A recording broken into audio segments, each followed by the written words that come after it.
میں یہ باتیں اس لیے عرض کر رہا ہوں کہ سب سے پہلے وجود باری تعالی اللہ ہے، دوسری چیز وہ ایک ہے، اب تیسری چیز آتی ہے جس کے متعلق آج کے بہت سارے دہریے سائنس کے اسٹوڈنٹ وہ کہتے ہیں اگر ہے مان لیا، ایک ہے مان لیا، دکھتا کیوں نہیں ہے؟ یہ بھی سوال ہے۔ ہمارا عقیدہ ہے نراکار ہے، اور وہ آکار مانتے ہیں۔ بعض لوگ ان کے ہاں بھی ہے جو خدا کو نراکار مانتے ہیں کہ وہ نہیں دکھ سکتا۔ میرے عزیزو، یہ جن لوگوں نے ہم سے سوال کیا کہ پھر وہ دکھتا کیوں نہیں، وہ دکھتا کیوں نہیں، اس کے لیے میں جواب یہ بتاؤں گا کہ اگر انسان جس طرح سے آج پیدا کیا گیا، جتنی اس کے اندر کمزوریاں ہیں، انسان کی آنکھوں میں پورا کا پورا سورج نہیں سما پا رہا ہے۔ کڑی دھوپ میں سورج کو کیوں نہیں دیکھتے؟ وہ تو دکھ رہا ہے نا، تو دیکھو 1 گھنٹہ دیدار کرو، درشن کرو سورج کی، کیوں نہیں کرتے؟ نہیں کرتے آپ کے اندر تاب و طاقت نہیں ہے۔ سورج کروڑوں میل دور ہے، اس کو آپ پورے طور پر اپنی آنکھوں میں نہیں لے پا رہے ہیں۔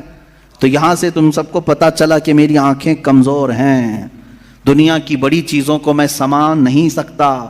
تو یہ تو سورج کے بارے میں کہہ رہا ہوں جو رب ذوالجلال کی ہزاروں نہیں کروڑوں تخلیقات میں سے ایک ذرہ ہے، اس ایک ذرے کو ہماری آنکھیں نہیں سما پاتی، تو پورے کائنات کے خدا کو، رب ذوالجلال کی تجلیات کو کیسے سما پائیں گے؟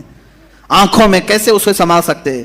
اسی لیے اللہ نے قرآن میں فرمایا لا یدرکہ الابصار، اس کو کوئی آنکھ گھیر نہیں سکتی۔ وہ کیوں؟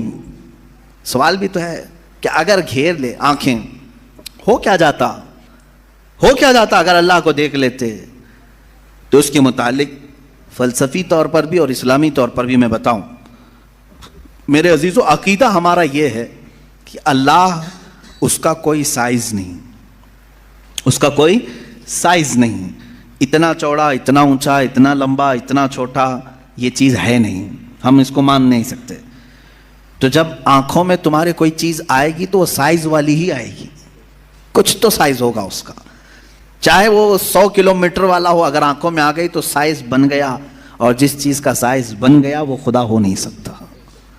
ہمارے ہاں یہ عقیدہ ہے کہ اللہ تبارک و تعالی جسم و جسمانیت سے پاک ہے، مکان و مکانیت سے پاک ہے، اس کی یہ تمام چیزیں ایسی نہیں جس طرح انسان کی آنکھ، ہاتھ، پیر، منہ، پیٹ، یہ تمام چیزوں سے وہ پاک ہے۔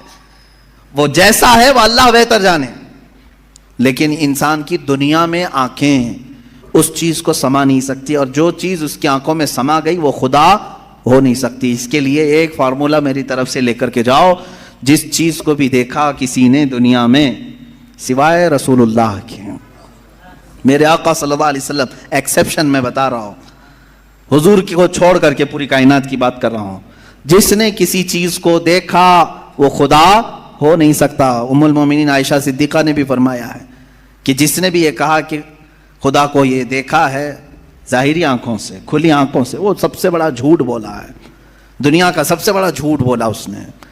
اب یہ بات میں اس لیے عرض کر رہا ہوں کہ ہو سکتا ہے تمہارے تک بھی آ جائے وہ بھیجے میں خدا دکھانے والے پیر صاحب۔ ہاں، کچھ لوگ خدا کو دکھا کر کے مرید کرانا چاہتے ہیں اور تانا مارتے ہیں، ارے میاں ہم تو دکھا کے مرید کرتے ہیں۔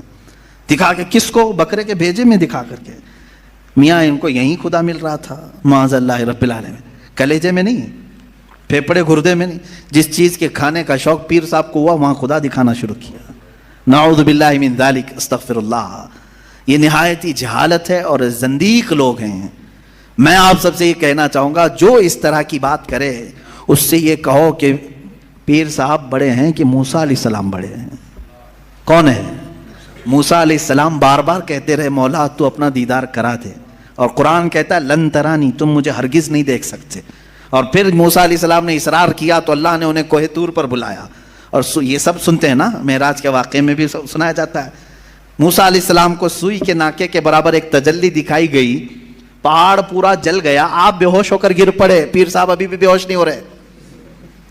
موسیٰ علیہ السلام جلیل القدر پیغمبر ہیں، نبی ہیں، وہ تجلی ہلکی سوئی کے ناکے کے برابر کی نہیں دیکھ سکے۔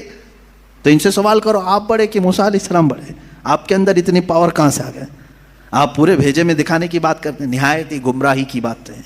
میرے عزیزوں، میں یہ ان لوگوں کے بارے میں کہہ رہا ہوں جو اپنے آپ کو مسلمان کہہ کر کے ایسی باتیں کر رہے ہیں، باقی دوسرے ہوں تو ان کو چھوڑ دو، ان کا معاملہ الگ ہے۔ یہ تمام باتیں ہو گئی